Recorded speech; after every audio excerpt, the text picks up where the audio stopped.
is your 5-minute call. Mr. Fillmore, places for audience warm-up, please. We are at 5 minutes there.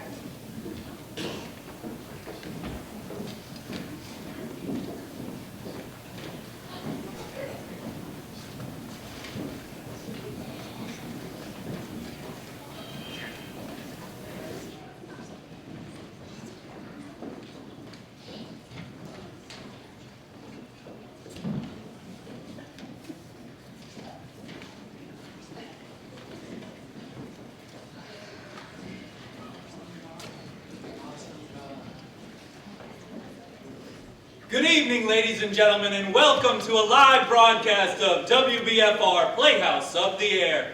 We thank you for braving the weather this Christmas Eve, and you'll be glad you did when you hear the story we have for you tonight. It's a Wonderful Life!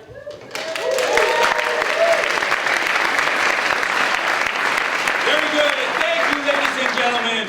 Remember, this evening's program is being broadcast live from coast to coast, and our listeners are counting on your reactions as part of their listening pleasure. So, don't be shy and feel free to applaud, laugh, swoon, or cry just as loudly as the spirit moves. I'm getting the signal from our stage manager that we'll be on the air in just less than 3 minutes, which allows me just enough time to introduce you to the fine acting ensemble who will be performing this evening's entertainment. You know him from Chick Carter, Boy Detective, and Cowboy Romance, playing the hero of tonight's story, George Bailey, Mr. Jake Lawrence.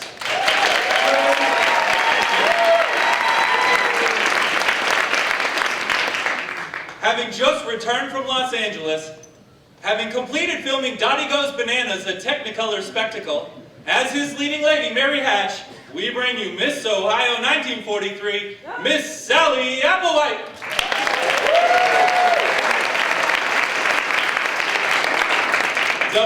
WBFR Playhouse of the Air listeners have heard our next little lady in roles ranging from Mother Cabrini to Salome, and playing small-town siren Violet Vick, I give you Miss Lana Sherwood.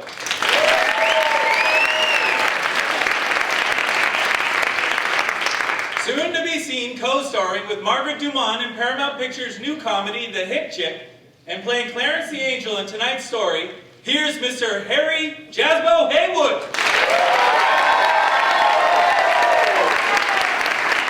And finally, hosts of Females Are Fabulous. And with you here every week, I'm Freddie Fillmore.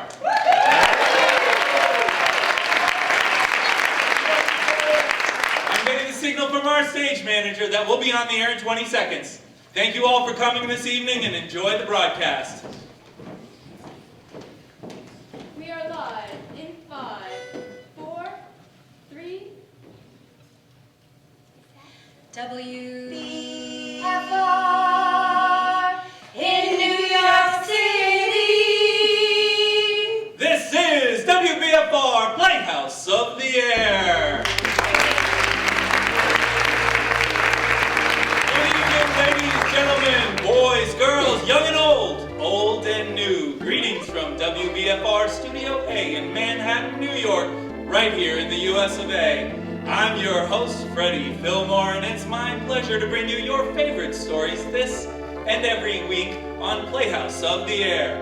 Tonight, we have a real feel-good heartwarmer of a story perfect for this or any Christmas Eve. It's a Wonderful Life. We begin our story in the little town of Bedford Falls, New York, US of A, where a number of people in town are praying for their dear friend, a typical American dreamer named George Bailey. Dear God, please look over my husband, George. George is a good boy, you know that. He's always gone out of his way to help others. Now it's him who needs the help. Oh, my big brother George. He's done so much for me. So much for all of us. More for me than I remember. I remember all the times he would stay late after work and not ask for a cent. The world needs more people like George Bailey. George Bailey never thinks about himself. Wouldn't have a roof over my head if it wasn't for him. If it wasn't for him, I'd have given up long ago. All I think about is myself. I must have taken the last cent that he had. He had no sense of business, that George Bailey. Just like his father. None of the Baileys were ever businessmen. It's his own fault if he wasn't prepared for times like these. At times like these, I can't help but think it's all my fault. Help him, Father, for it's me who's putting him through all this. Something's the matter with Daddy. Should I pray for him? Yes, Suzu, pray. Pray very hard. Dear God, please look like As the voices carry heavenward, Joseph, the superintendent of angels, summons Clarence, an apprentice angel. You sent for me, sir? Yes, Clarence, a man down on earth needs our help. Oh, splendid. Is he sick? No, worse, he's discouraged. At exactly 10:45 Earth time tonight, that man will be seriously considering throwing away God's greatest gift. Oh, dear, his life. Well, then I've only an hour to dress. What are they wearing now? You will spend that hour getting acquainted with George Bailey. Sir, if I should accomplish this mission, I mean, might I perhaps win my wings? I've been waiting over 200 years now, and people are beginning to talk. What's that book you've got there? Oh, The Adventures of Tom Sawyer, sir. I was reading it when you sent for me. Oh, fine book, excellent. Well, you do a good job with your George Bailey, and we'll see about your Oh, wings. thank you, sir. Thank you. Now, if you're going to help George, you'll want to know a little something about him. Look, see the town? Why, yes, a group of young boys sliding down a snow-covered hill and onto the ice. This is amazing. Yippee! Who's that? That's your problem, George Bailey. A boy? That's him when he was 12 back in 1919. Something happens here you'll have to remember later on. And here comes a scared baby, my little brother, Harry Bailey. Go on, Harry. Yeah, Harry, you show him. I'm not scared, you're the scare baby. Come on, Harry. Let's go, Harry. Attaboy, Harry. Yippee! Help, help. Harry, Harry. He's falling through. Oh, dear. Harry's fallen through the ice. Help him, George. He can't swim. Help I'm him. coming, Harry! Make a chain, gang a chain! So his brother fell through the ice, but George saved him. Yes, Clarence, and ever since George has had a bad ear, all that icy water, you understand. Oh, bad ear. Yes, sir. The other event came a few months later. George took an after-school job at Old Man Gower's drugstore. It's me, Mr. Gower, George Bailey. You're late. Yes, sir. Hello, George. Hello, Mary. Hello, Violet. 2 cents for the shoelaces, Violet. Mary was here first. I'm still thinking. Shoelaces? Please, Georgie. I like him. You like every boy. What's wrong with that? Here you are. Bye, Georgie. See you later, Mary. May I come on yet, Mary? I'll take chocolate. Coconuts? I don't like coconut. You don't like coconuts? Say, brainless, don't you know where coconuts come from? Look at here, from Tahiti, Fiji Islands, the Coral Sea. What's that I got there? The magazine. I never saw that before. Of course you never. Only us explorers can get it. I've been nominated for a membership in the National Geographic Society. It'll let me get your ice cream. Is this the ear you came here on, George Bailey? I'll love you to the day I die. I'm not exploring someday. You watch. And I'm gonna have a couple of harems and maybe 3 or 4 wives. Wait and see. George! Yes, sir. You're not paid to be a canary. Yes, sir. Bye, George. Bye, Mary. What was that piece of paper George just picked up? It's a telegram from Mr. Gower. He found out this morning that his son died of influenza. Oh, how awful. Yes, and he's spent the afternoon drowning his grief in whiskey. Mr. Gower, do you want something? Eat anything. No. Anything I can do back here. No. I'll get them, sir. What's this bottle, Mr. Gower? Never mind that. Take these capsules over to Mrs. Blaine's. Yes, sir. They have diphtheria there, haven't they, sir? Yes. Is it a charge, sir? Yes, charge. Mr. Gower, I think... Oh, get going. Yes, sir. Mr. Gower. What is it? Mr. Gower, that bottle you used, you put something wrong in those capsules. Who do you think you're talking to? You're hurting my sore ear. Did you hear what I said? Get out of here. Mr. Gower, you don't know what you're doing. You put something wrong in those capsules. I know you're unhappy. You got that telegram. You're upset. It wasn't your fault, Mr. Gower. But look, Mr. Gower. Look. This bottle you used to make up those capsules. It's poison. Poison? Don't hit my sore ear again. Poison? Oh, George. All I want to do is make sure, Mr. Gower. I won't tell anyone. I know what you're feeling. I won't tell a soul. Hope to die, I won't. Oh, George. Did he ever tell anyone about those pills? Not a soul. Did he ever marry the girl? Did he go exploring? We'll get there soon enough, Clarence. When George Bailey grew up, he wanted to go to college, but there just wasn't the money. So he worked 4 years in the Building and Loan Association.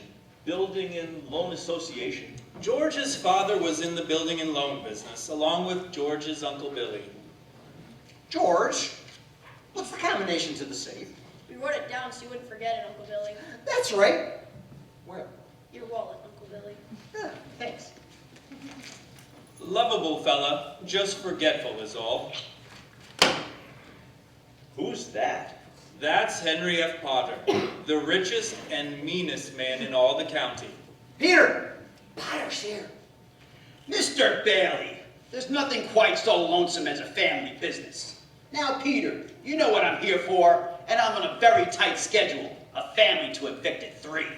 Okay then, Mr. Potter, here's the thing. I need just a little more time, just 30 short days. I'll dig up that $5,000 somehow. Have you put any real pressure on those people of yours to pay their mortgages? Times are hard, Mr. Potter. A lot of people are out of work. Then foreclose! I can't do that. These families have children. They're not my children. They're somebody's children, Mr. Potter. Are you running a business or a charity ward? Well, all right. Not with my money.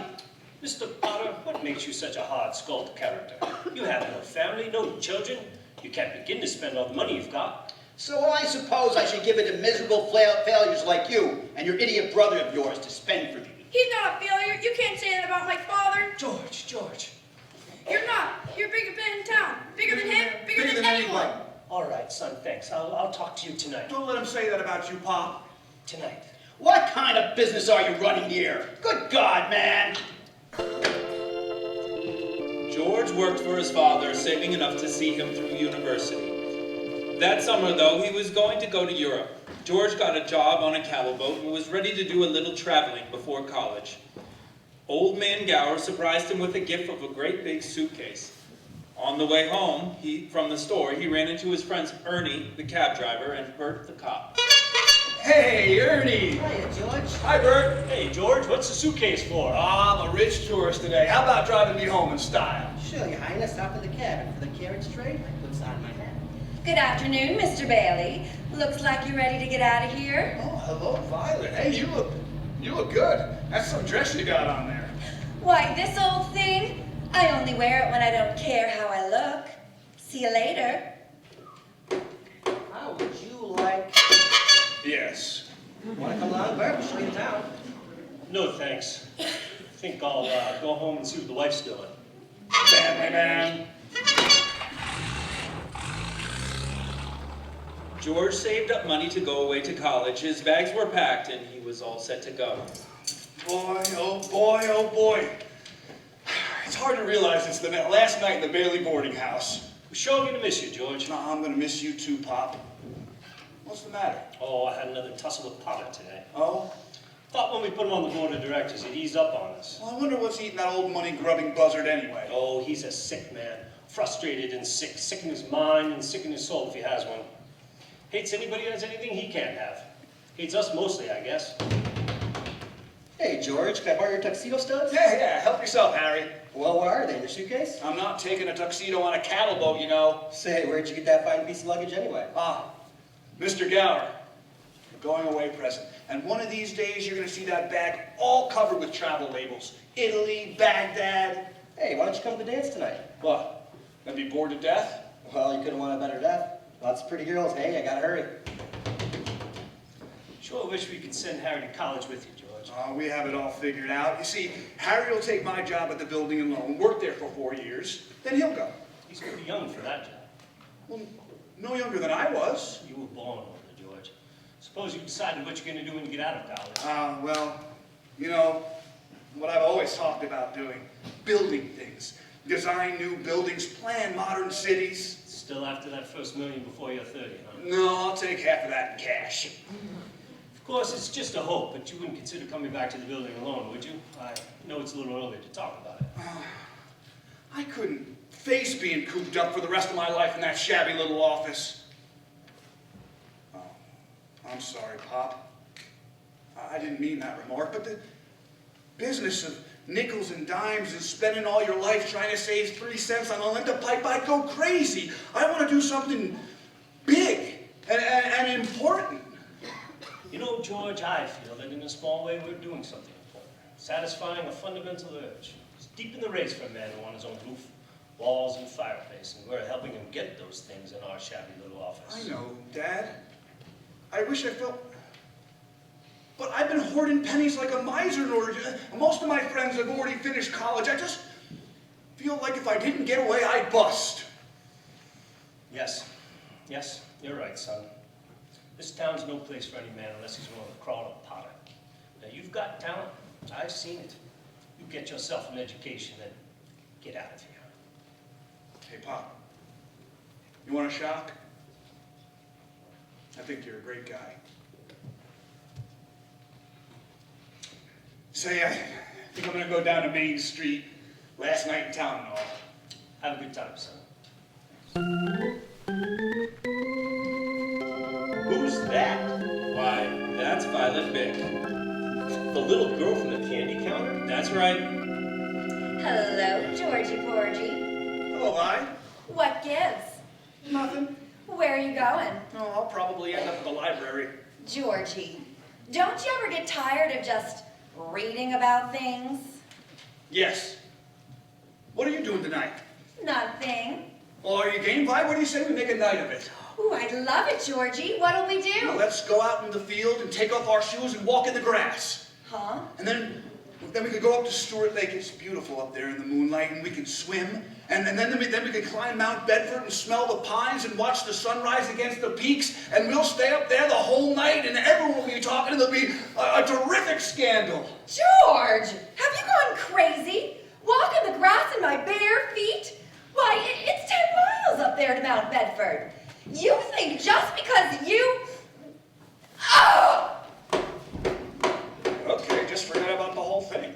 Forget about what, George? Oh, nothing, Sam. You are married, don't you? Hi, George. Hi, Mary.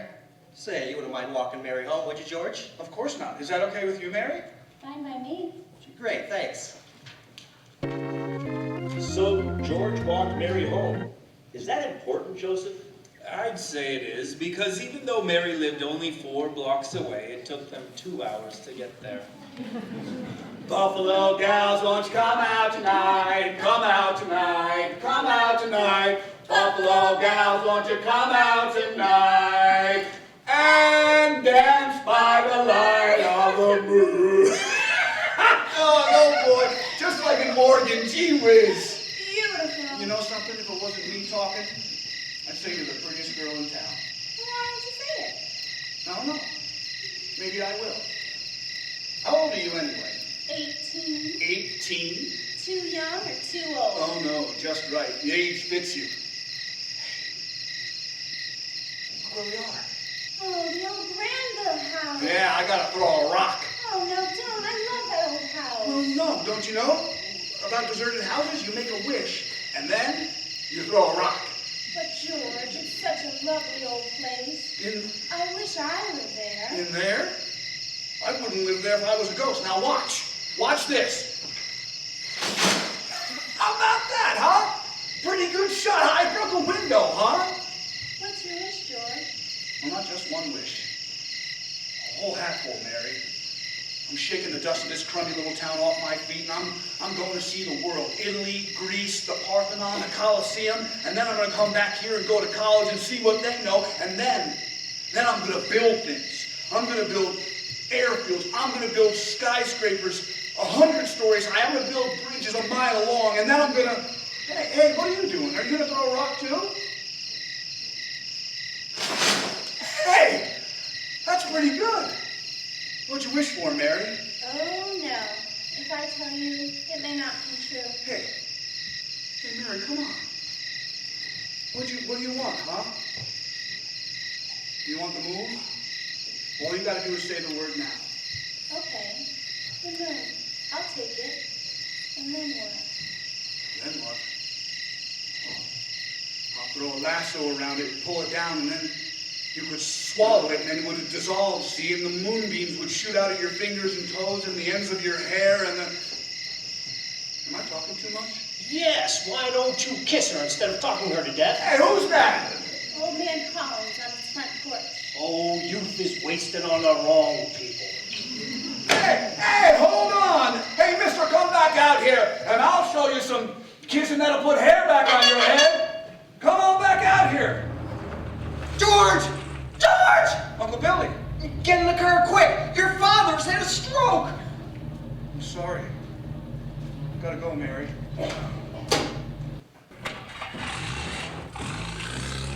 George's father died that night, Clarence, so of course George couldn't go to Europe. But that fall, just as he was ready to leave for college, the board of directors of the building and loan held a meeting. They were going to appoint a successor. I want the board to know that George gave up his trip to Europe to straighten things out here these past few months, and it was greatly appreciated. I think that's all we need you for, George. Good luck to you at school. I know you're anxious to make a train. Yes, I have a taxi waiting downstairs. Mr. Chairman, I'd like to get to my real purpose. I claim this institution is not necessary to this town. Therefore, Mr. Chairman, I make a motion to dissolve the building alone and turn its assets and liabilities over to the receiver. It's too soon after Peter Bailey's death to discuss chloroforming the building and loan. It was his faith and devotion that are responsible for this organization. I'll go further than that. I'll say that to the public, Peter Bailey was the building and loan. Oh, that's fine, Potter, coming from you, considering that you probably drove him to his grave. Peter Bailey was not a businessman. That's what killed him. Oh, I don't mean any disrespect to him, God rest his soul. He was a man of high ideals, so-called. But ideals without common sense can ruin this town. And what does it get us? A discontented, lazy rabble, instead of a thrifty working class. And all because a few starry-eyed dreamers like Peter Bailey stir them up and fill their heads with a lot of impossible hooey. Now Just a minute. Now hold on, Mr. Potter. You're right when you say that my father was no businessman. I know that. Why he started this penny ante building and loan, I'll never know. But neither you nor anyone else can say anything about his character, because his whole life was... Why, in 25 years since he and Uncle Billy started this thing, he never once thought of himself. Isn't that right, Uncle Billy? You got that right. He didn't even save enough money to send Harry, let alone me, to school. But he did help a few people get out of your slums, Mr. Potter, and what's wrong with that? Why, you're all businessmen here.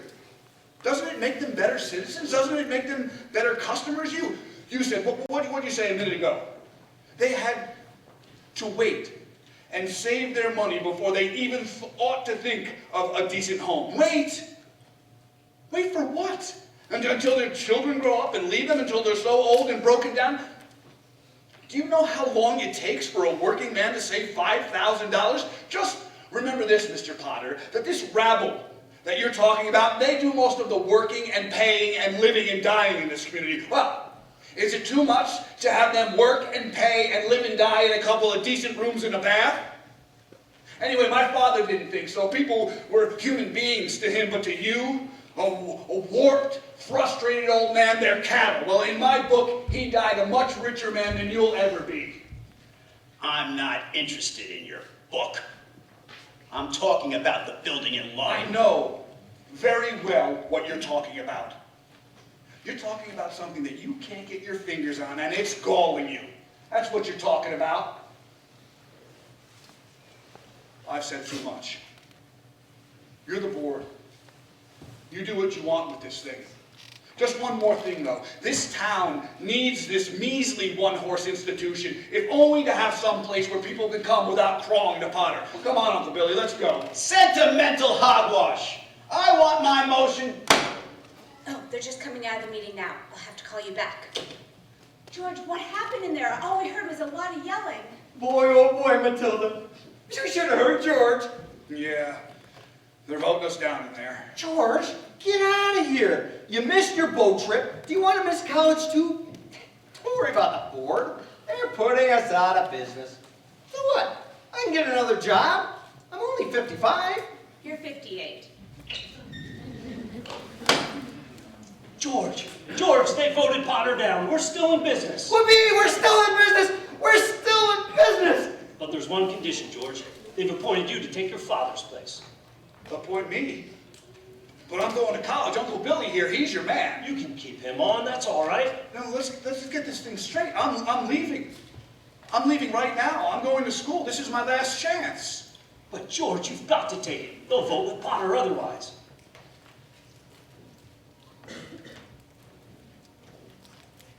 So George Bailey didn't go to college. That's right, Clarence. He gave his money to his brother Harry, and Harry went instead. Okay, but what happened to that good-looking girl? You know, Mary. Oh, George saw her now and then. Not very often, though, because Mary went away to school. Anyway, George waited 4 more years for Harry to come back and take over the building and loan. Then he could still see the world. He planned to work in the oil fields of Venezuela. There she blows! Say, Uncle Billy, you know what the 3 most wonderful sounds on earth are? Breakfast is served, lunch is served. No. Anchor chains, plane motors, and train whistles. Hey, here's the professor now. Well, if it's in George Geographic Explorer Bailey, Uncle Billy haven't changed a bit. Nobody ever changes around here. You know that. Oh, am I glad to see you. Say, where's Mother? She's home, cooking the fatted calf. Come on, let's go. Oh, wait. This is Ruth Dakin. Ruth Dakin Bailey, if you don't mind. Huh? Well, I wired you had a surprise. Here she is. Meet the wife. Well, what do you know? Wife. How do you do? What am I doing? Congratulations. Congratulations, Harry. Why didn't you tell somebody? What's a pretty girl like you marrying this two-headed stepbrother, this two-headed brother of mine? Well, I'll tell you, it's purely mercenary. My father offered him a job. He gets you and a job? Harry's cup runneth over. Get on, Ruth. Let's start ahead and leave those bags for the fellas. All right. George, about that job. You spoke on a turn. Never said I'd take it. You've been holding down the bag here for 4 years and all. I'm not going to let you down. It's all right, Harry. It's all right. And that night, the homecoming for Harry became his wedding party. Uncle Billy familiarized himself with the spirits. Oh boy.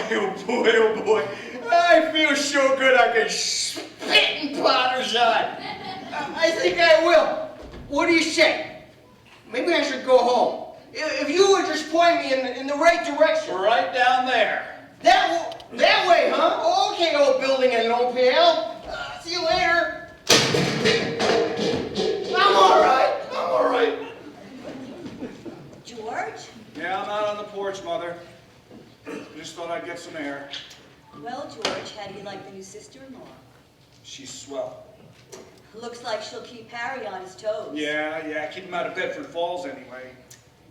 George, do you know that Mary Hatch is back from school? Yeah. Nice girl, that Mary. Uh-huh. Oh, stop grumbling. Give me one good reason why you shouldn't call on Mary. Well, Sam Wainwright. Sam's crazy about her. Well, she's not crazy about him. Well, how do you know that? Did she discuss it with you? Besides, Sam is away in New York, and you're right here in Bedford Falls. And all's fair in love and war? I don't know about war. All right. Mother. I think I'll go out and find a girl and do a little passionate necking. Oh, George. Bye, Mrs. Bailey. By the way, you want any books from the library? The library? George, you go and call on Mary. You hear me?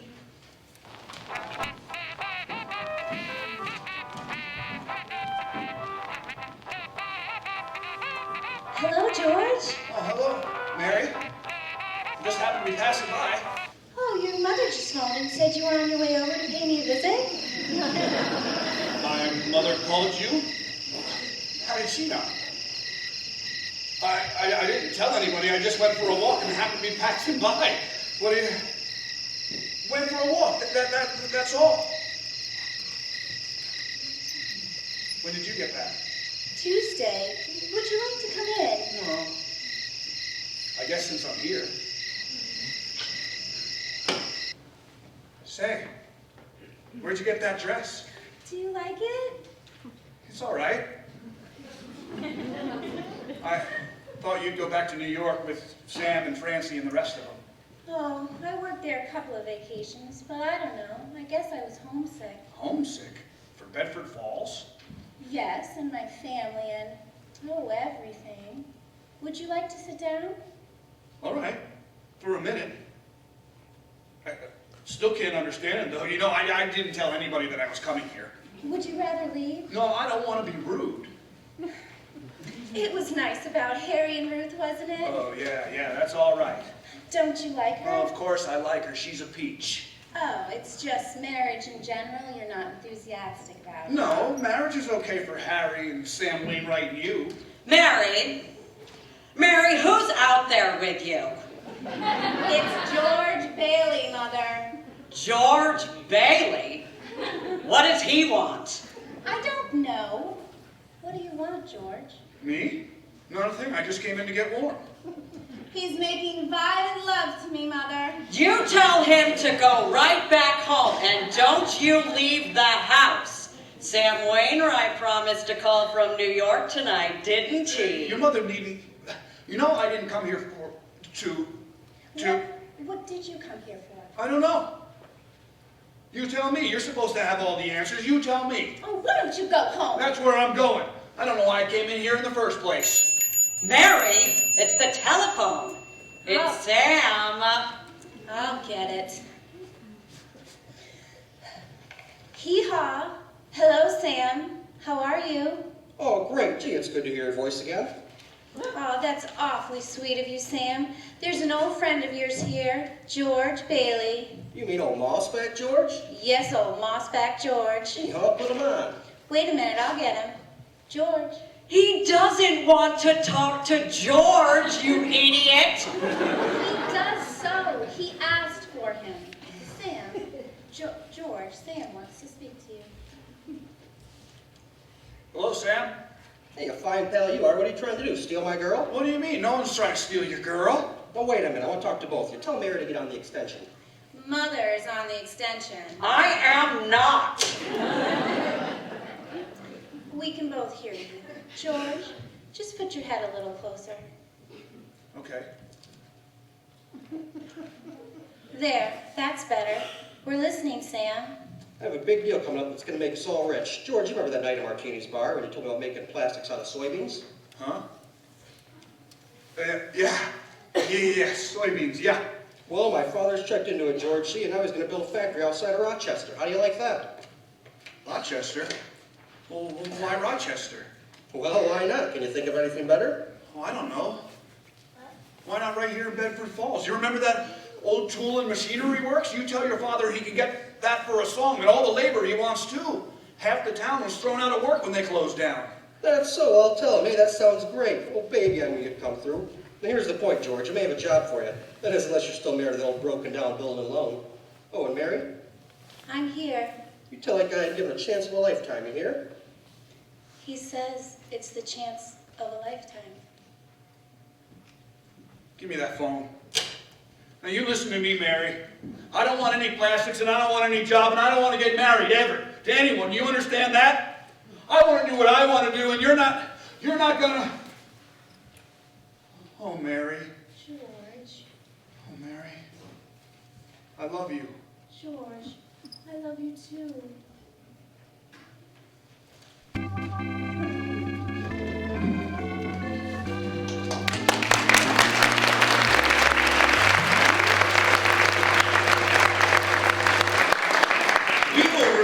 To WVFR Playhouse of the Air's presentation of It's a Wonderful Life in just a few moments. But first, gentlemen, does your hair resemble a dried out bird's nest full of dandruff flakes?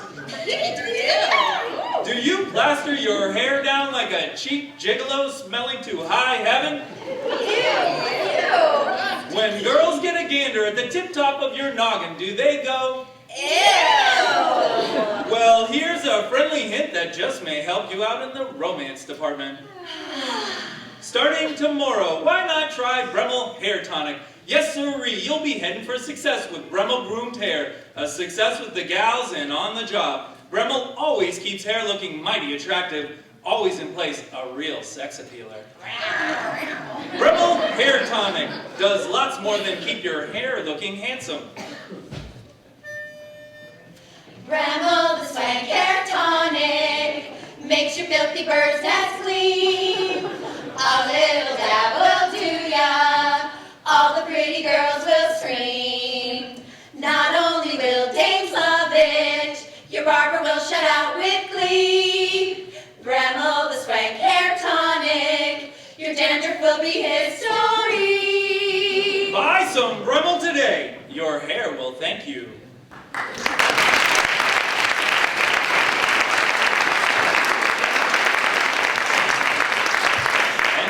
Back to It's a Wonderful Life.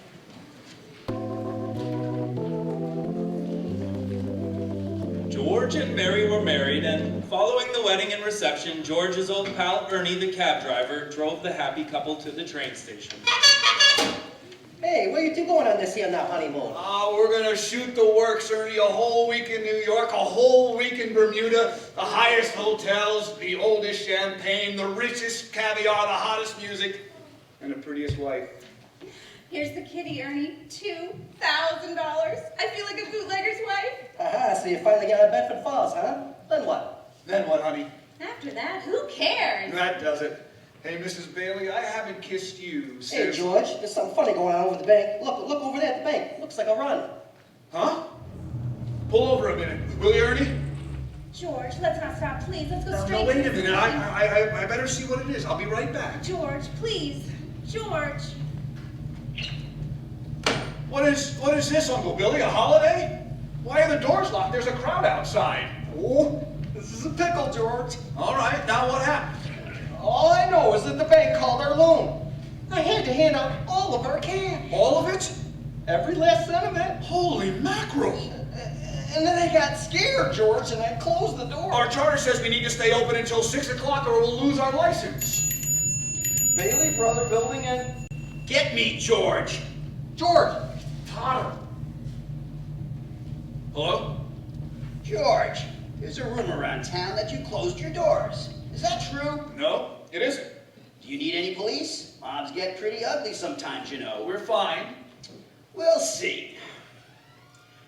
Now, George, I'm going all out to help in this crisis. I've just guaranteed the bank sufficient funds to meet their needs. They'll close for a week and then reopen. I may lose a fortune, but I'm willing to guarantee your people too. Just tell them to bring their shares over here, and I will pay 50 cents on the dollar. You don't miss a trick, do you, Mr. Potter? Well, you're gonna miss this one. If you close your doors before 6 p.m., you'll never reopen. He just took over the bank, Billy. Open the doors, let him in. Now, just remember, this thing is not as black as it appears. I have some news for you folks. I just talked to old man Potter and he's guaranteed cash payments at the bank. How about our money, George? Where's our money? Now, please, wait a minute. Now, listen to me. You're thinking of this place all wrong. The money's not here. The money's not here. The money's not here. No, wait a minute. Let me tell you that your money's in people's houses.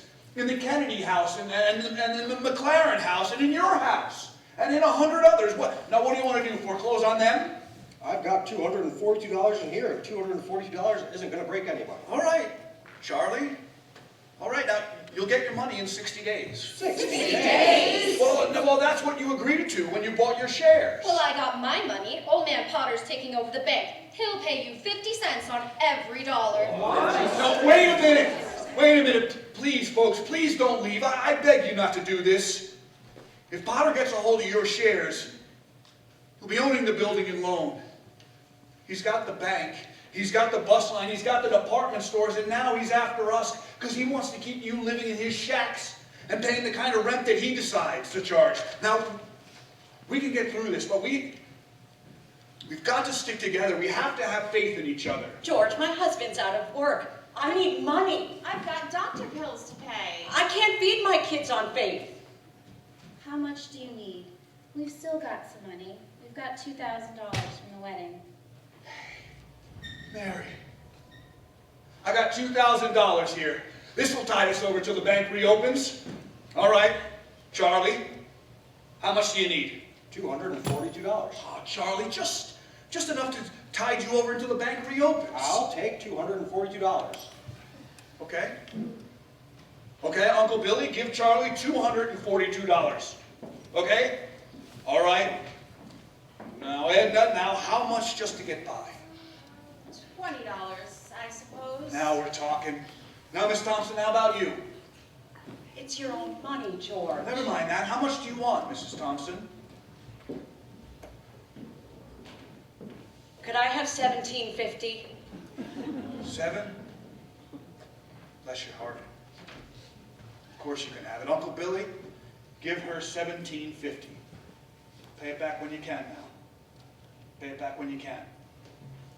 All right? All right, who's next? Look at the clock! Look! 5 seconds, 4 seconds, 3, 2, 1. 6 o'clock, we made it! Lock the door, Uncle Billy! Boy, we're still in business and we even got $2 left. Bailey Brothers building it. Just a minute. George, there's a call for you. Look, will you get my wife on the phone? She's probably over at her mother's. Mrs. Bailey is on the phone. I don't want Mrs. Bailey, I want my wife. Mrs. Bailey, that is my wife. Mary? Hello? Listen, dear Aunt. What? Come home? What home? 320 Sycamore? Well, what? Whose home is that? The Waldorf Hotel, huh? That doesn't look like the Waldorf. Oh no, number 320 Sycamore was the old Granville house, the one George and Mary threw rocks at and made wishes. Mary had prepared the house, including a turkey dinner, romantic decorations, and even a marriage bed. Welcome home, Mr. Bailey. Well, I'll be. Remember that night we broke the windows in this old house? This is what I wished for. Darling, you're wonderful. Yes, sir, that's where they spent their honeymoon. That's where they started their lives together. Mary made that leaky old house a home while George toiled away at the building and loan office, providing houses for people like Giuseppe Martini. Hey, Martini, you renting a new house? Rent? Ha! You hear that, Mr. Bailey? I own this house. Me, Giuseppe Martini, I own my own home. No more we living like pigs in Potter's Field. We have something for you and your family, Mr. Martini. George and I bring something for all the new owners. Oh, for Martinis? Maria, come quick. Our first housewarming gifts. Bring me kids. Bread, that this house may never know hunger. Salt, that life may always have flavor. And wine, that joy and prosperity may reign forever. Enter the Martini Castle.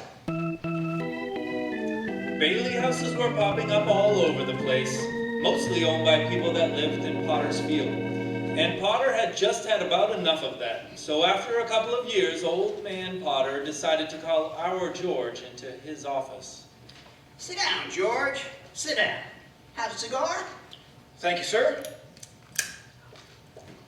It's quite a cigar, Mr. Potter. You like it? I'll send you a box. I suppose I'll know sooner or later, but just what exactly did you want to see me about? George, now that's just what I like so much about you. George, I'm an old man, and most people hate me, but I don't like them either, so that makes it all even. You know just as well as I do that I run practically everything in this town but the Bailey building and loan. And you know also that for a number of years I've been trying to get control of it, or kill it. But I haven't been able to do it. You've been stopping me. In fact, you've beaten me, George, and that takes some doing. Take during the Depression, for instance. You and I were the only ones that kept our heads. You saved the building alone, and I saved all the rest. Yeah, well, most people would say you stole all the rest. The envious ones say that, George, the suckers. Now, let's look at your size. A young man, 27, 28, married, making, say, 40 a week. 45. 45. 45. Now, if you were some ordinary yokel, I would say you were doing just fine. But George Bailey is intelligent, ambitious. He hates the building alone almost as much as I do.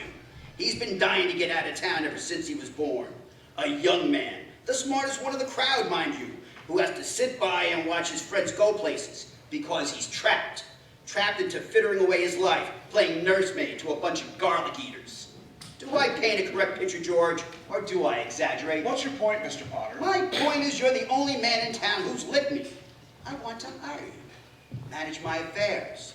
I'll start you out at $20,000 a year. 20,000? $20,000 a year? You wouldn't mind living in the nicest house in town, putting your wife up with a lot of fine clothes, a couple of business trips to New York a year, maybe once in a while to Europe.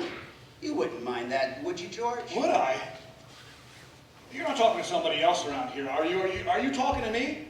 I'm George Bailey, don't you remember? The building and loan, remember? Yes, George Bailey, whose ship has just come in. Providing he has brains enough to climb aboard. Well, what about the building and loan? Oh, confound it, man. I'm offering you a 3-year contract at $20,000 a year. Is it a deal or isn't it? Mr. Potter, I know I ought to jump at the chance, but I wonder if you might give me 24 hours to think about it. Sure. Go home and talk to your wife. Yeah, I'd like that. In the meantime, I'll draw up the papers, and soon you'll be managing my affairs. Your affairs? No. No. The answer's no, doggone it. You sit around here and spin your little webs and think that the whole world revolves around you and your money. Well, it doesn't, Mr. Potter. In the whole vast configuration of things, I'd say that you're nothing but a scurvy little spider.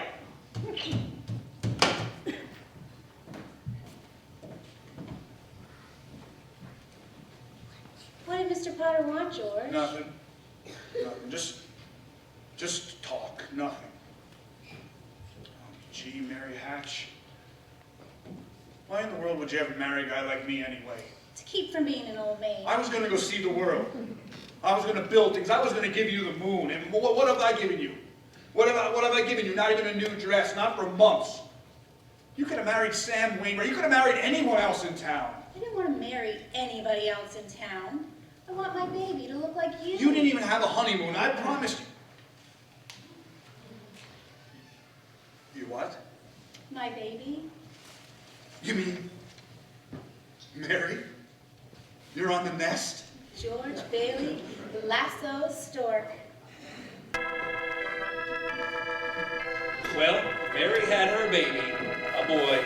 You don't say. Then she had a girl. Well, what do you know? Night after night, George would come home late from the office. Things weren't good at the building and loan. Potter was really bearing down hard. Then came the war. Mary had another baby, but still had time to run the USO. Gower and Uncle Billy sold war bonds. Violet entertained the troops. Bert the cop was wounded in North Africa. Got the Silver Star. Ernie, the taxi driver, parachuted into France. Harry Bailey topped them all. A Navy flyer, he shot down 15 planes. 2 of them as they were about to crash into a transport full of soldiers. Yes, but George. What about George? George, 4F on account of his ear. George fought the Battle of Bedford Falls. Air raid warden, paper drives, scrap drives, rubber drives. On VE Day, he wept and prayed, and VJ Day, he wept and prayed again. We're getting pretty close to today now, aren't we, sir? Yes, Clarence. You know almost everything you have to know about George Bailey, except what happened that finds him down there at this moment wanting to die. Well, sir, well? Well, today's the day before Christmas, and Billy is at the bank to make a deposit when he ran into Old Man Potter. Well, Mr. Henry F. Potter, come to the bank to deposit some more loot, huh? Sure, you old fool. How do you like the news in the paper, Mr. Potter? Harry Bailey wins Congressional Medal of Honor. You just can't keep those Bailey boys down now, can you? Let me see that newspaper. Here you go. Sorry, I can't chat, you old thief. I gotta make a deposit. Good morning, Mr. Bailey. Good morning, Helen. Here you are. Deposit slip, bank book, and a very Merry Christmas to you. You too. Say, haven't you forgotten something? What's that? Well, you'd like to make a deposit. Well, certainly I came here Well, to... it's customary to bring the money with you. It's gone. Where did I put it? Where did I put that money? A terrible thing, Clarence. Terrible. Uncle Billy couldn't find the money because the envelope with the $8,000 was folded into the nouspapper he gave Old Man Potter. At the same time as Billy started looking for the deposit, Violet came to visit George at the building and loan. Oh, hello, Vi. I suppose you're getting things set back at the house for the party tonight? You know you're invited. What's wrong? You see right through me, don't you? How much do you need? Oh, I hate doing this to you, George, but I won't be asking for any more after this. Well, you plan on robbing a bank, Vi? I'm going to Manhattan. What's in Manhattan? Why, everything's in Manhattan. A new start, at least. Well, that's a big step, Vi. What's the matter with starting a new life right here in Bedford Falls? Well, I'll be. Never thought I'd hear that from you, George Bailey. I thought you hated this place. I did. This town has a charm of its own. You should give tours, maybe. I'm just thinking of you, Violet. Manhattan's a big place to take on your own. I've made a decision.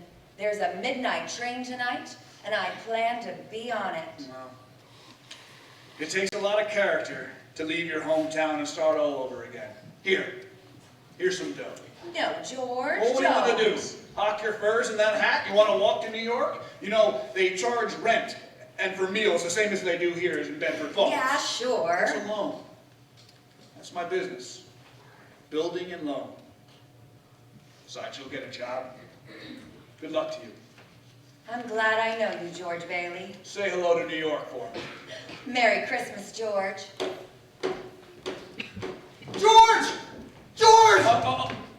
What's going on? The banking examiner's coming today, and I'm... Today? Yeah, he wants the accounts payable. What's the matter with you? The money, the 8,000. What? Uncle Billy, what happened to it? I don't know. I was going to deposit it, and then I went to the bank, and it didn't happen. $8,000, Uncle Billy. The bank examiner is in town, and it's not our money. It belongs to the depositors. I'm so sorry, George. I don't know what happened. Well, the first place you look is in your coat pocket. I told you to put it there when you left. I'm no good to you, George. I'm no good. Let's go. We've got to retrace your steps. We leave no stone unturned. And as George and Billy went looking for the deposit, Potter had a meeting with the state bank examiner, a Miss Sadie Vance. The whole town's turned upside down with the Bailey boys' homecoming, congressional medal and all. I guess they do things like that. Now look at your paper. Go ahead. This is a deposit from Bailey. That old fool Billy Bailey gave me that newspaper. Well, you're gonna deposit it for him, right, Potter? To think he would make such a foolish mistake. Look how much it is. There's $8,000 here. What a Christmas present, and he doesn't even know it. Just a minute here, Potter. I know you've been giving the Baileys a hard time for as far back as I can remember. Why? I don't have to give answers to you. You're just a state examiner. Yes, I am, but I am unimpressed by your buying off everyone in town. Oh, that's it. You could never buy the Baileys. What? You heard what I said. The Baileys have always stood for something you've always wanted and are so jealous of. They're honest. And you're fired. You can't fire me. I'm state appointed. And what's more, I'm not going to turn my back. This is stealing from the Baileys. Something like this would certainly cause them to fold. Yes, and after 25 years. Finders keepers, you know that. He gave me the money. It was his own fault. Besides, there's not a court in this county that would find me guilty. And we all know why. How's your family, Sadie? My family? I know how little state positions pay. What would you say to a little Christmas bonus? I want no part of this. That's not what I've heard. What are you insinuating, Potter? I will not be turned down. What do you want me to do? I want you to pay the Baileys a surprise visit. You'll see the records. They'll be short. You know the rest. At last, the Baileys will be where they belong. Down for good. I know just what to do. And did you put the envelope in your pocket? Yeah, maybe. Uncle Billy, we've got to find the money. I'm no good to you, George. I'm no Well, do you have a secret hiding spot in the house? I've gone over the whole house, even in rooms that have been locked ever since I lost your Aunt Laura. Listen to me, think. I can't think anymore, George. Where's the money, you stupid, silly old fool? Did you realize what this means? It means bankruptcy and scandal and prison. One of us is going to go to jail. Well, it's not going to be me.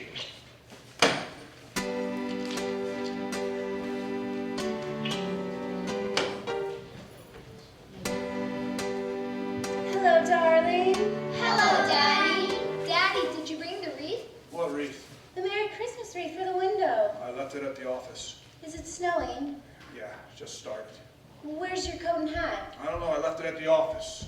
What's the matter? Nothing's the matter. Everything is all right. Isn't it wonderful about Harry? We're famous, George. I'll bet I had 50 calls today about the parade, the banquet. Your mother's so excited. Must she keep playing that? I have to practice for the party tonight, Daddy. Mommy says we can stay up until midnight and sing Christmas carols. Will you sing, Daddy? Better hurry and change, George. The family over here. Excuse me, excuse me. Have a hectic day? Yeah. Another big red letter day for the Baileys. Daddy, the Browns next door have a new car. You should see it. Well, what's the matter with our car? Isn't it good enough for you? Yes, Dad. Excuse me, excuse me. Excuse you for what? I burped. All right, darling, you're excused. Now go upstairs and see what little Zuzu wants. What's the matter with Zuzu? Oh, she caught a cold. Caught it coming home from school. She won a flower for a prize, and she didn't want to crush it, so she didn't button up her coat. Well, what is it, a sore throat? The doctor says it's nothing serious. Was a doctor here? I called him right away. Well, is she running a temperature? Just a teensy one. Gosh, it's this old house. I don't know why we all don't have pneumonia, this drafty old barn. Might as well be living in a refrigerator. Why do we have to live here in the first place and stay around this crummy, measly old town? George, what's wrong? Wrong? Everything's wrong. You call this a happy family? Why do we have to have all these kids anyway? Dad, how do you spell frankincense? I don't know. Ask your mother. Where are you going? Up to see Zuzu. Hi, Daddy. Well, what happened to you? I want a flower. Where do you think you're going? Want to give my flower a drink? Here. Give Daddy the flower. I'll give it a drink. Look, Daddy. Some of the petals came off. Paste it. Yeah, all right. I'll paste it together. There it is. Good as new. Give the flower a drink. Now, will you do something for me? What? Will you try and get some sleep? I'm not sleepy. I want to look at my flower. I know. But you just go to sleep, and then you can dream about it, and it'll be a whole garden. It will? Uh-huh. Telephone! I'll get it. Hello? Yes, this is Mrs. Bailey. Oh, hi, Mrs. Welch. Yes, the doctor said she'll be out of bed in time for her Christmas dinner. Is that Zuzu's teacher? Yes. Let me speak to her. Hello? Mrs. Welch? Hello, this is George Bailey. Say, what kind of teacher are you anyways? What do you mean sending her home like that half naked? George! Is this the sort of thing that we pay taxes for, to have silly, stupid, careless people like you send our children home without any clothes on? Nah, that's stupid. Hello? Hello? Mrs. Welch, I want to apologize. Hello? She hung up. Well, I'll hang her up. Now, who do you think you are? Wait a minute. Hello? Who is this? Oh, Mr. Welch. Give me a chance to tell you what I really think about your wife. George? Will you get out of this and let me handle this? Hello? Oh, you will, huh? Okay, Mr. Welch, anytime you think that you're man enough, hello? And, Dad, how do you spell hallelujah? What do you think I am, a dictionary? Jeannie, haven't you learned that silly little tune yet? You played it over and over again. Now just stop it, just stop it. George, what are you doing?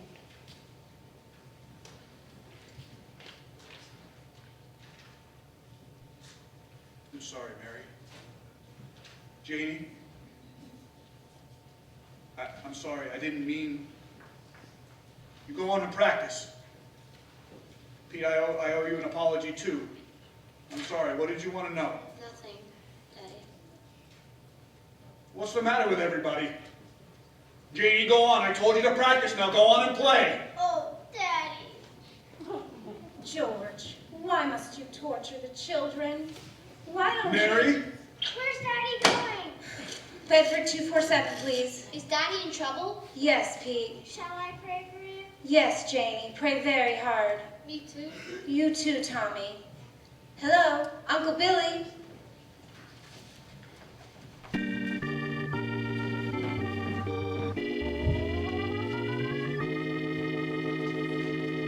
So that's it, George. You're short $8,000 in the books, eh? Please, Mr. Potter, I'll pay any sort of interest if you still want the building and loan.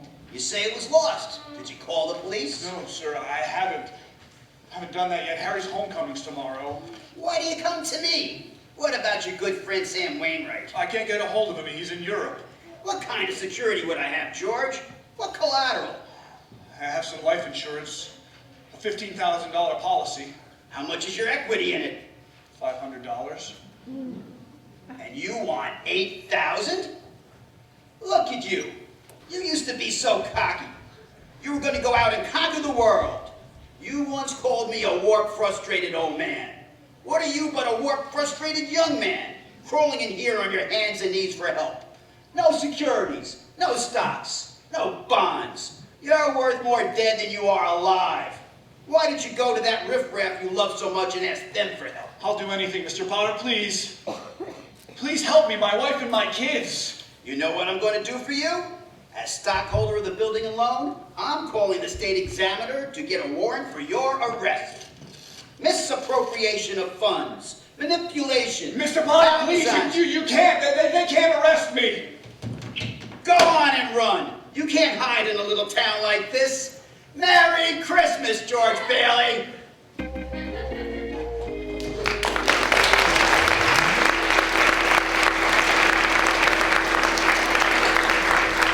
And now, more from our sponsors. Are you guilty of careless driving because windshield bug spots dulled your vision? Yes, I'm guilty. Stop straining to see through a bug-spattered windshield. Duck's Toilet Cake gets the squashed off bugs quickly, easily, yes, even when the sun has baked them in the glass. Remember, you need clear vision as well as good brakes to avoid accidents. You'll find with Duck's Toilet Cake, it leaves the glass so crystal clear you hardly know it's there. I feel so much safer after cleaning my windshield with Duck's Toilet Cake. It leaves no dangerous oily film to collect dust and make night driving difficult. Duck's Toilet Cake, the soap of 100 uses. You better wash high, you better wash low, behind your ears too, I'm telling you so. Duck's Toilet Cake is cleaning uptown. It washes up cars, it washes up bars, and out in LA it washes up stars. Duck's Toilet Cake is cleaning uptown.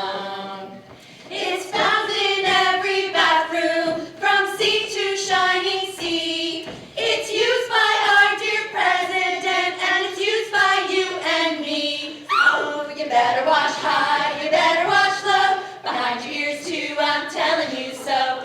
Duck's Toilet Cake is cleaning uptown. Buy a cake of Duck's Toilet Soap today. Keep it in your car. And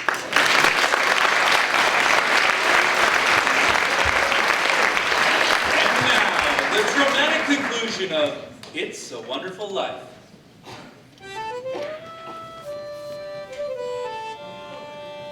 Merry Christmas, glad you come.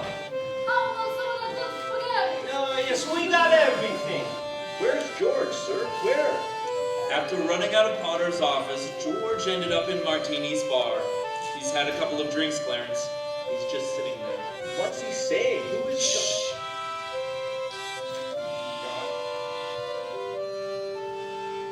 God. Dear Father in heaven, I'm not a praying man. If you're up there and you can hear me, show me the way. I'm at the end of my rope. Show me the way, God. You all right, George? You want somebody to take you home? Why you drink so much, my friend? You don't feel good. Please go home, Mr. Bailey. This is Christmas Eve. Bailey? You said Bailey? Which Bailey? This gentleman is Mr. George Bailey. George Bailey, huh? The next time you talk to my wife like that, you'll get worse. It isn't enough she slaves teaching your stupid kids how to read and write, and you've got to bawl her out. You get out of here, Mr. Welch. You hit my best friend. You get out. All right, all right. Mr. Bailey, you okay? Who was that? Mr. Welch. But don't worry, he don't come in this place no more. I'll get something for your face. It's bleeding. I'm all right. Please, don't go away, Mr. Bailey. Please. Leave me alone. Just leave me alone. George is headed to the bridge now, Clarence. Can you see him? He looks like he's gonna jump. It's time, Clarence.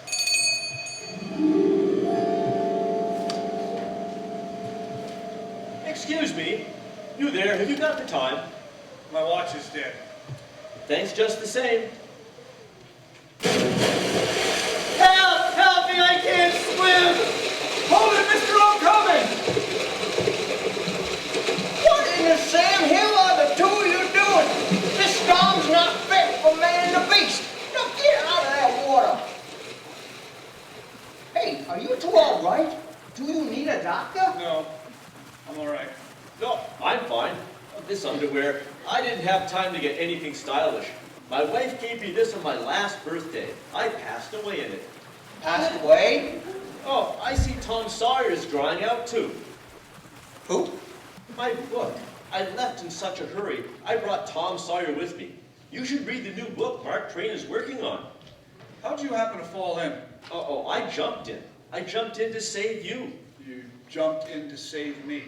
Well, I did, didn't I? You didn't go through with it, did you? Go through with what? Suicide. Ah, it's against the law to commit suicide around here. Well, yeah, it's against the law where I come from, too. Where do you come from? Heaven. What? I had to act quickly. That's why I jumped in. I knew if I were drowning, you would try to save me. And you see, you did, and that's how I saved you. Oh, that's very funny. Your lips bleeding, George. Yeah. I got a busted in the jaw in answer to a prayer. No, George. I'm the answer to your prayer. How do you know my name? Oh, I know all about you. I've watched you grow up from a little boy. What are you, a mind reader or something? Oh, no.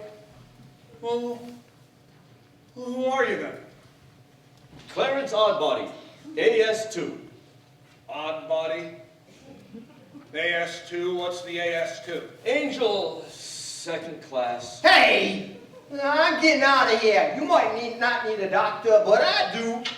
Cheerio, my good man. Hey, look here. Why'd you want to save me? Because I'm your guardian angel. I wouldn't be a bit surprised. Ridiculous of you to think of killing yourself for money. $8,000. Yeah, just things like that. How do you know about that? I told you, I'm your guardian angel. I know everything about you. Well, you look about the kind of guardian angel I get. Sort of a fallen angel, aren't you? Where are your wings? I haven't won my wings yet. That's why I'm an angel second class. Oh, I see. But you can help me earn them, George, by letting me help you. You don't happen to have $8,000 on you, do you? No. We don't use money in heaven. Oh, that's right. I keep forgetting. Well, it comes in pretty handy down here, Bub. Oh, tut. I found out a little bit late I'm worth more dead than I am alive. Now, look, you mustn't say things like that. I won't get my wings with that attitude. You just don't know all that you've done. If it hadn't been for you... Yeah, if it hadn't been for me, everyone would be a lot better off. My wife and my kids, my friends. Oh, this isn't going to be easy. They'd all be better off if I hadn't been born. What did you say? I said I wish I'd never been born. George, that's wonderful. Wonderful? Well, the idea you just gave me. Well, you've got your wish. You've never been born. Never been born? Exactly. No worries, no $8,000 to get, nothing. You simply don't exist. Hey. Wait a minute. Sierra mine, say something in that ear. You don't have a bad ear anymore. Don't you see you're not the George Bailey you think you are? You're you're nobody. Oh, that's the doggonest thing. Your lips stopped bleeding too, George. What do you know about that? What happened? I need a drink. That's what I need. What about you, Angel? You want a drink? Well, come on, we'll go as soon as our clothes are dry. Our clothes are dry. Hey, so they are. That's funny. The stove's hotter than I thought. Well, look, let's get dressed and we'll stroll over to Martini's. Oh, excuse me. I'll stroll. You fly. I haven't got my wings. You haven't got your wings. Yeah, that's right. Well, a couple of drinks and we'll both fly. There. There's a place to sit down. Sit down. Oh, hey. Hello, Nick. Clarence, welcome to the best bar in Bedford Falls. Bedford Falls, don't you mean Pottersville? Pottersville? Hey, where's Martini? Look, I'm the boss. You want a drink or don't you? Okay. All right, double bourbon. Quick, huh? Okay. What's yours, bub? I was just thinking of mulled wine. Huh? Heavy on the cinnamon and light on the cloves. Off to my lad and lively now. Hey, look, mister, we serve hard drinks enough for men who want to get drunk fast. We don't need characters around to give the joint Now, atmosphere. come on here. Just give him the same as I ordered. He's okay. 2 double bourbon. What about this place? It's all changed. All of Bedford Falls has changed. You're having your wish, George. You've never been born. Well, there'll be lots of things you've never seen before. Oh, good. Somebody's just made it. Made what? Every time you hear a bell ring, it means that some angel's just got his wings. What did you say? Look, Clarence, I don't think we better talk about angels around here. Don't they believe in angels? Yeah, they believe in them, but you know, it's just... Well, then why should people be surprised when they see one? Huh? Don't mind him, Nick. He just never grew up. How old are you anyway? 293. I'll be next man. That doesn't. How'd you two pixies go out the door or through the window? Where's Martini? Will you tell him that... Stop asking about Martini. He ain't here. Well, well, well. Look who crawled out from whatever hole he's been hiding at. Hey, it's Mr. Gower. Hey, you, Rummy. Did I tell you never come panhandling around here again? George, look. Mr. Gower, this is George Bailey. Don't you know me? Oh, will you buy me a drink, mister? Just one drink?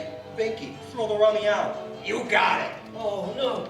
No, please. Hey, Nick, isn't that Mr. Gower, the druggist? That rumhead spent 20 years in jail for poisoning some kid. If you know him, you must be a jailbird yourself. Binky, here's 2 more. Get him out of here. You got it, boss. Here, let me help you up. This snow is quite cold. What's wrong with Mr. Gower? Mr. Gower doesn't know you, George. You see, George, you weren't there to stop Gower from putting that poison into the prescription. What do you mean I wasn't there? Well, what are you, a hypnotist? Why am I seeing all these things? Don't you understand? It's because you were never born. Well, if I wasn't born, who am I? You're nobody. You have no identity. What do you mean, no identity? My name's George There Bailey. is no George Bailey. You have no papers, no cards, no driver's license, no 4F card, no insurance policy. Zuzu's pedals. What? Zuzu's pedals. My little girl. Some petals fell off her flower. I told him I'd fix them and stuck them in my pocket, but they're gone too. Everything's gone. But you've been given a great gift, George. The chance to see what the world would be like if you had never been born. You're crazy. You're as crazy as a bedbug, and you're driving me crazy too. Now look here. I'm going home to my wife and family. Do you understand that? And I'm going home alone.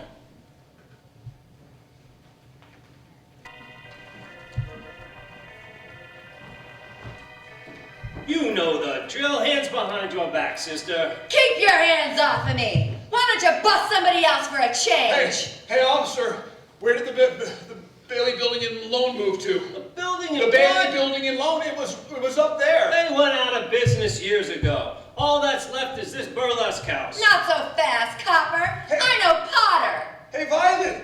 Hey, listen, that's Violet Bick. Oh, I know. Believe me, I know. I know that girl. Who doesn't? Now get out of the way. Taxi! Hey, Ernie. Ernie, take me home. I'm going off my nut.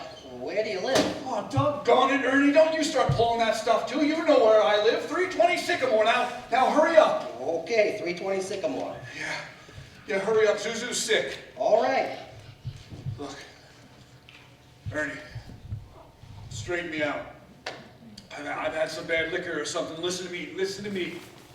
Now you are Ernie Bishop, and you live in Bailey Park with your wife and kids. That's right, isn't it? You've seen my wife? Seen your wife? I've been to your house 100 times. Look, Bud, what's the idea? I live in a shack in Potter's Field. My wife ran away 3 years ago and took the kid. I ain't never seen you before a day in my life. Okay, just get me home. Just step on it. Get me home. Is this the place? Of course it's the place. Well, this house ain't been lived in for 20 years. Mary? Mary! I'm home! Pete? Tommy? Janie? Zuzu, where are you? They're not here, George. You have no children. Where are they, Clarence? What have you done to them? All right, put up your hands. What's this? No fast moves. Come out of here, both of you. Bert, thank heavens you're here. Bert, what happened to this house? Where's Mary? Where are my kids? Watch it, Bert. Come on. I'm going to take you down to the station. Bert, listen to me. It's that fellow. There, he says he's an angel. He's tried to hypnotize me. Oh, don't make me use my nightstick. Bert, I hate to do this, but... Run, George, run! Bob Bailey's boarding house. Well, Mother. Mother, what do you want? Mother. This is George. I thought sure you would remember me. George who? If you're looking for a room, there's no vacancy here. Mother, please try to understand something. Something's happened to me. I don't know what it is, but I need a place to stay. Please let me stay here. I don't take in strangers. I'm not a stranger. I know everybody that you know. Your brother-in-law, Uncle Billy. You know him? Well, sure I do. When'd you see him last? Today, over at his house. That's a lie. He's been in the insane asylum ever since he lost his business. And if you ask me, that's where you belong too.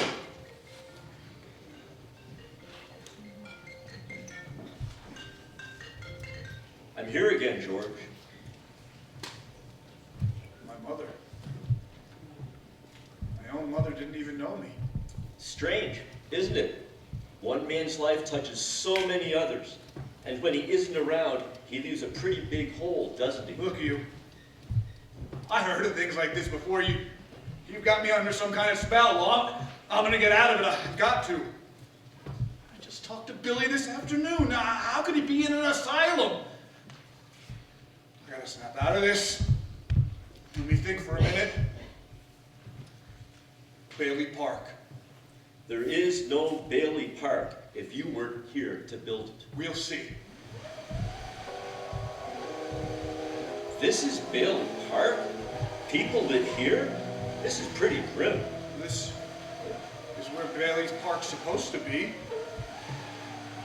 What's that gravestone doing there? Why is the Bailey name on it? That wouldn't be yours. My father's name's on it. What's that other name? Why is my brother Harry's name on it? Your brother broke through the ice and drowned at the age of 9. That's a lie! Harry Bailey went to war. He won the Congressional Medal of Honor. He saved the lives of every man on that transport. Every man on that transport died. Harry wasn't there to save them because you weren't there to save Harry. You see, George, you really had a wonderful life. Don't you see what a mistake it would be to throw it away? What do I do now, Clarence? What do I do now? It's your life, George. What happened to Mary, Clarence? Mary? My wife, Mary, what happened to her if I was never born? I'm not supposed to tell you, George. I don't know how you know the things that you do, but please, if you know where she is, just let me see her. That's all I need to know to make a decision. Very well, George, but you're not going to like her. Where is she, Clarence? She's an old maid. Where is she? She's just about to close up the library. There must be some easier way to earn my wings.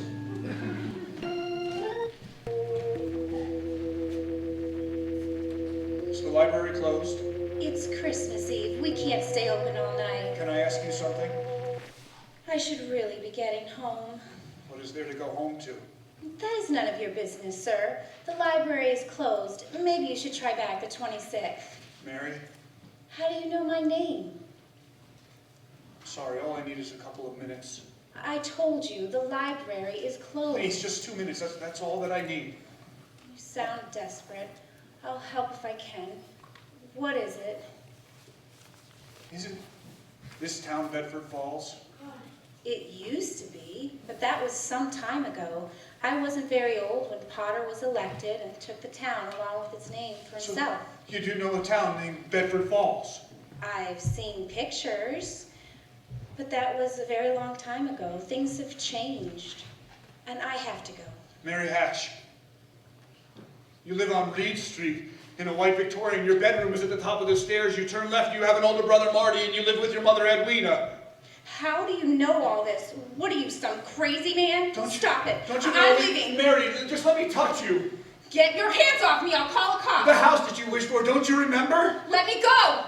I'll call. Don't you know me? You must, Mary. It's George. Don't you know me? Let me go. Mary, please. Oh, don't do this to me, Mary. Please. Please don't do this to me. Where are our kids? What? I need you.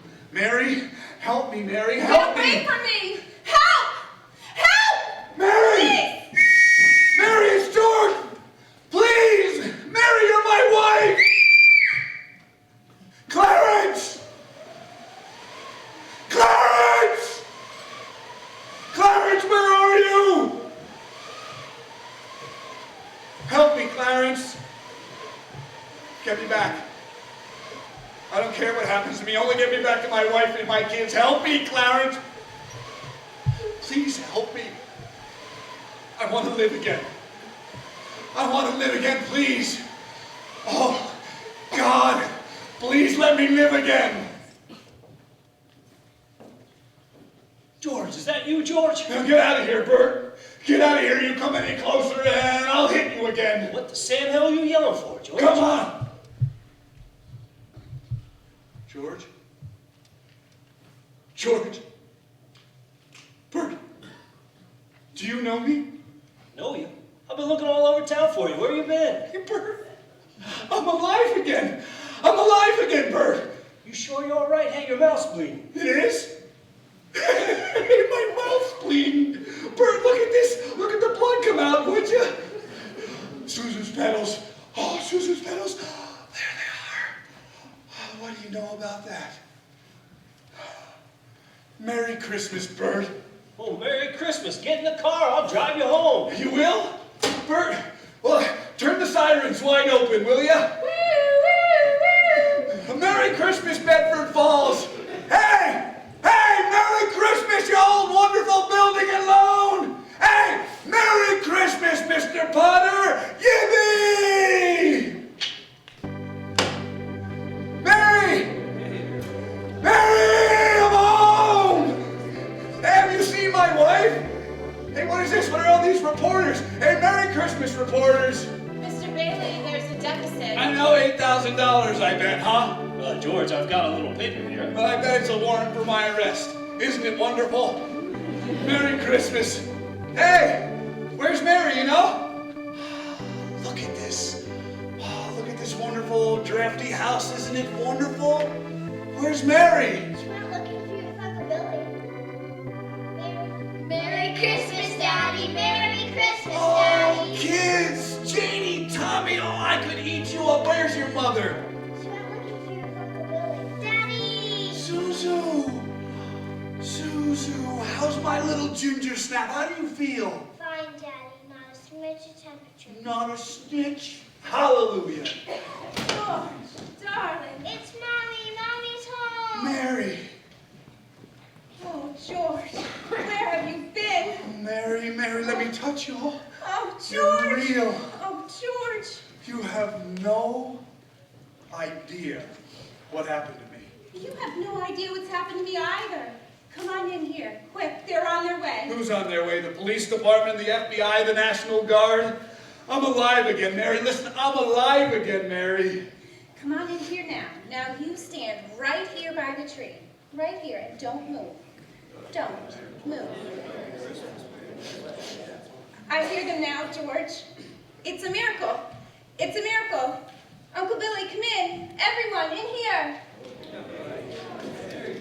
Isn't it wonderful? Mary did it, George. Mary did it. She told a few people you were in trouble, and they scattered all over town collecting money. They didn't ask any questions. They just said, if George Bailey is in trouble, you can count on me. You never saw anything like it. What is this, George? Another run on the bank? Here you are. Merry Christmas. The line forms to the right, Mr. Gower. Merry Christmas. Mr. Martini, step right up now. And I busted the jukebox too. Mr. Gower. I made the rounds on my charge accounts. Violet Vick. I'm not gonna go, George. I changed my mind. I wouldn't have a roof over my head if it weren't for you, George. Here you go, $242. I've been saving this money for a divorce, if I ever get a husband. Merry Christmas, George. Oh, Merry Christmas, Mother. Merry Christmas to everyone. Merry Christmas. Just a minute, fine, everybody, quiet, quiet. Telegram from London. Oh, London. Mr. Gower, cables, you need cash, stop. My office instructed advance of $25,000, stop. Hee-haw and Merry Christmas, Sam Wainwright. Hark the herald angels